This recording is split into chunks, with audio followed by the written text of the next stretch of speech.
Bueno, en esta posición de en calzoncillo, o rebeldía total, como le llamamos, permanecí un año y pico. Son muchas, son incontables las anécdotas que tengo de tortura, de golpizas, de palizas, de horrores, de ultrajes, de chantaje recibido durante este periplo. Y voy a someterme nada más por cuestiones de tiempo a narrar algunos. En aquella época, era una época difícil, me tenían en una celda.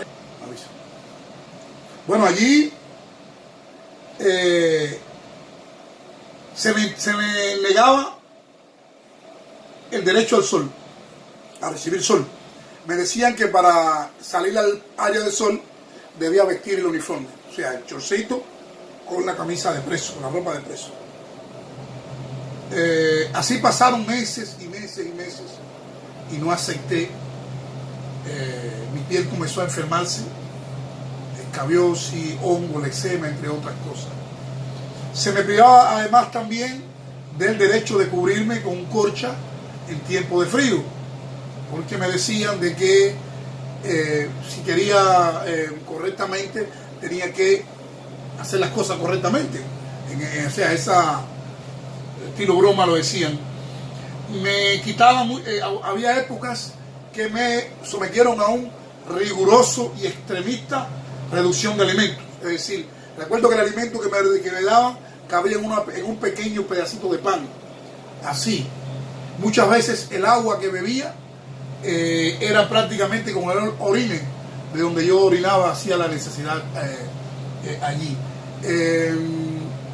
Imagínense ustedes vivir durante tantos meses con el hedor de las heces fecales, de las plagas de mosquitos. Muchas veces de manera misteriosa y extraña aparecían plagas de cucarachas y plagas de hormigas. La comida, el poco comida que llegaba de manera putrefacta. Pero para mí hubieron dos sufrimientos más fuertes durante aquella época.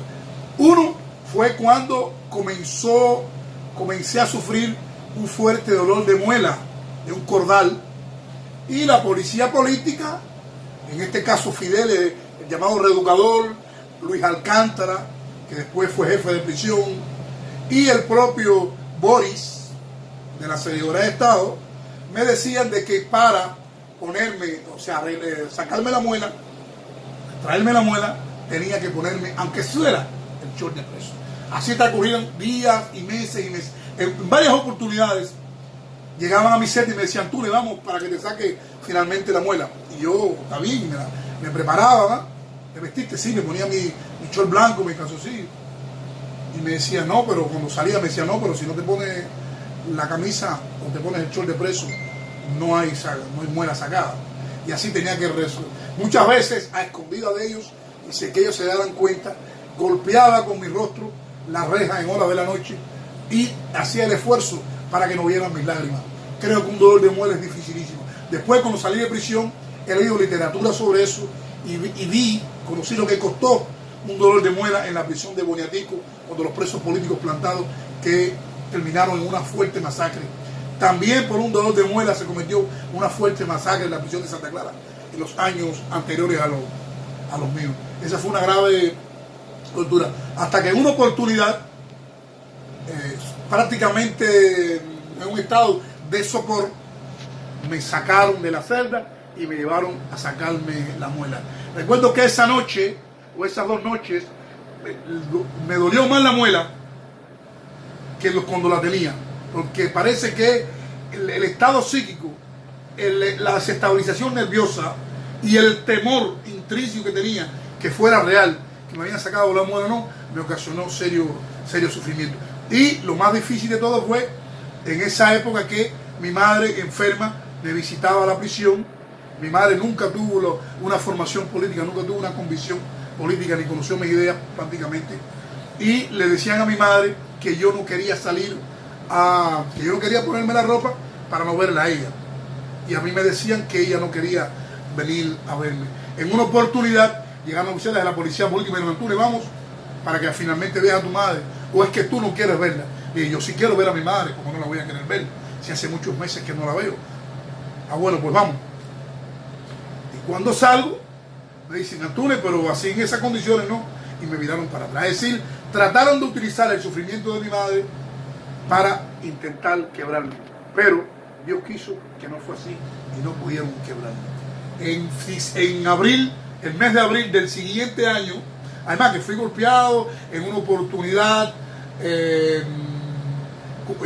coloqué un letrero, porque estaban golpeando un preso, y coloqué un letrero en uno de los pasillos, en un movimiento de una celda a otra, y con mi cuerpo borraron los letreros de una pared. Y finalmente, en abril del mes siguiente, es decir, del año 92, fui trasladado para la prisión Manaca y Santa Clara, y ubicado allí en el otrora cubículo 9 de la prisión Alambrada de Manaca, donde la policía política por vez primera experimentó mantener los prisioneros políticos de aquella época juntos. Allí fue donde conocí al emblemático intelectual y preso político Fernando Velázquez Medinas, del grupo de Criterio Alternativo. Allí conocí a valerosos hermanos de diferentes lugares del país, y allí, por vez primera, conocimos muchos lo que era la convivencia con prisioneros políticos. Convertimos aquel cubículo 9 en un centro de lucha, pero también de estudios.